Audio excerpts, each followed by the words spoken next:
Hey Space Watchers, and welcome back from Manchester. It's the end of day number 1 of the UK Space Conference here, and as you can see from the background, it's not the UK Space Conference where we do this interview. It is at a side event where we had the pleasure to meet. And my guest is the Scottish Minister for Small Business, Innovation and Trade, Richard Lochhead, who had I the pleasure to talk to 1.5 years ago in Bremen already. So it's great to have you back, Richard. So how are you doing today? I'm good, thank you, and thank you for having me along. I'm enjoying my first day in Manchester. It's not so often that you are here. It's my first ever visit to Manchester. I've been to many English cities and throughout the UK, but this is my first time in Manchester. Okay. So it's good to be here for a space-related event.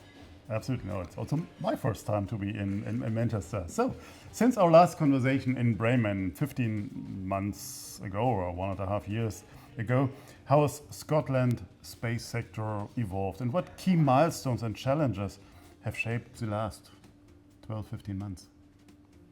I think the overriding message is the Scottish space industry has just continued to go from strength to strength.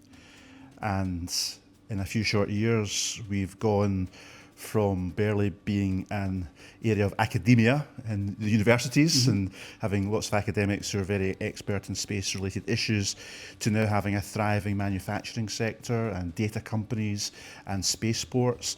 And in terms of milestones, we've seen, for instance, the first licensed spaceport, I think, in the whole of Western Europe, in terms of SaxaVord, one of our spaceports in the north of Scotland. And of course, just in the last few days, we've seen a Scottish-based company, Orbital, pre-selected as one under the launch challenge from the European Space Agency. So it continues to go from strength to strength. It's a really key sector for Scotland now.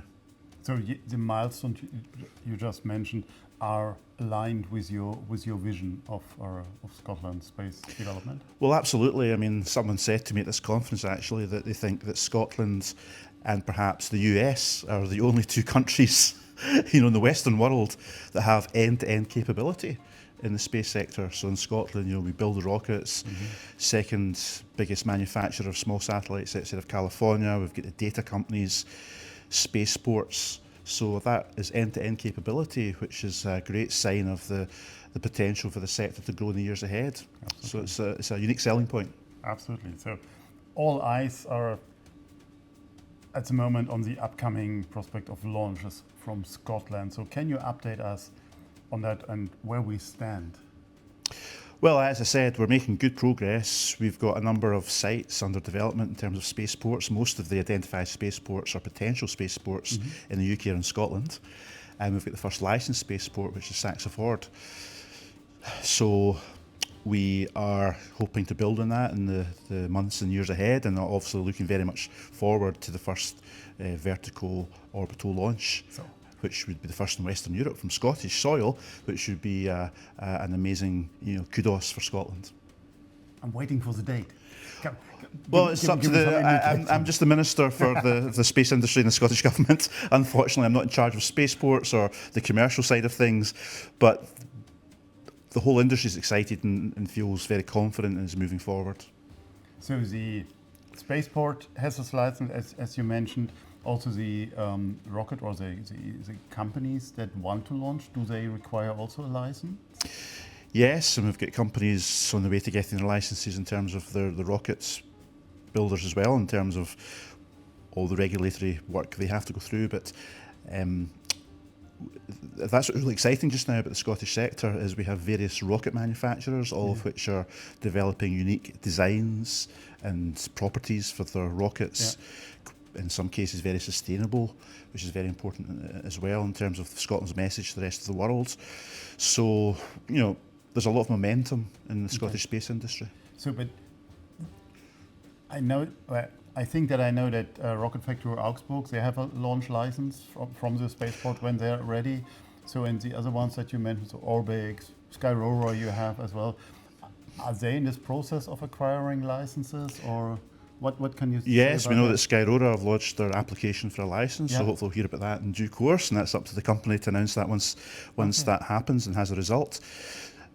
So as I say, what's exciting about that is we have various companies across all sectors of the space industry, going through the processes, getting up and running, and not before too long, hopefully, we'll have that end-to-end capability up and running, and Scotland will be known for vertical orbital launches, and it'll be really exciting. What will that mean for Scotland? So, I mean, there's an emotional factor with that, obviously connected, but what does it mean for the economy on top of what we see today, or society, the cultural development? So, I think there's a whole range of benefits for Scotland. Firstly, there's obviously the economic contribution the space industry makes, now worth hundreds of millions of pounds to the Scottish economy. As I said before, just a few years ago, a lot of that didn't exist. And that's just going to get bigger and bigger by the signs of things in terms of the economic value of the sector to Scotland. The jobs tend to pay higher than the national average in Scotland, so they're high value jobs mostly. It's also really good for Scotland's reputation as a country that manufactures, that's got very good technical skills, very innovative country. We're quite a well-known country for inventing things, and much of what we use in the modern world was invented in Scotland. We've not always captured the jobs in the past. So we've had great inventions and innovation coming out of our universities and with a number of companies, but we've never got all the jobs that we should have perhaps got out of these inventions and innovations. So now we're growing the companies as well, which is great. I mean, you mentioned before Scotland positioned itself as a leader in the small sat manufacture and Earth observation and now launch. So how do you see Scotland contributing to a more integrated and resilient European space ecosystem? Because resilience is one of the very fresh buzzwords that we hear in each and every conversation from Brussels or from other parts of Europe.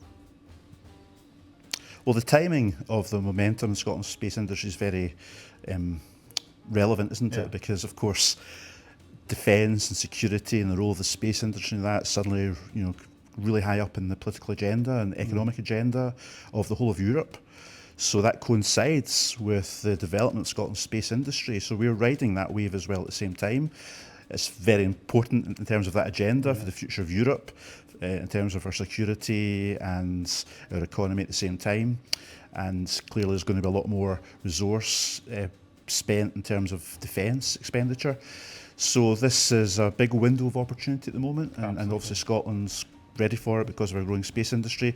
But we've got to collaborate with other European partners. We've got a good working relationship both with the UK Space Agency, but also the European Space Agency. And we've got many European inward investors, you mentioned a couple earlier. So we are very much part of the European scene and integrated. We're a pro-European country. We're outward looking. We believe that partnership and collaboration is really important. That's great.